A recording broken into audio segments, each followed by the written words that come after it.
टिके ये बड़ भौणी कथा कान डेरी शुणा टिके अनुरोध। तीन प्रकार महिला केबे भी निज घर सजाड़ी पारती नहीं। प्रथमतः बहुत जिद, निज जिद पई सबुबले दुखी रहिबे।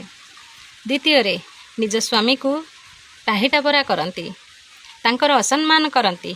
एपरी महिला जीवन रे केबे भी संतुष्ट रही पारिबे नहीं।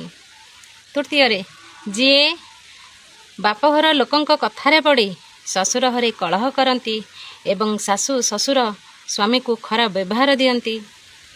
एपरी स्वभावर स्त्री केबे हेले भी निज जीवन रे सुख पाई परिबे नहीं।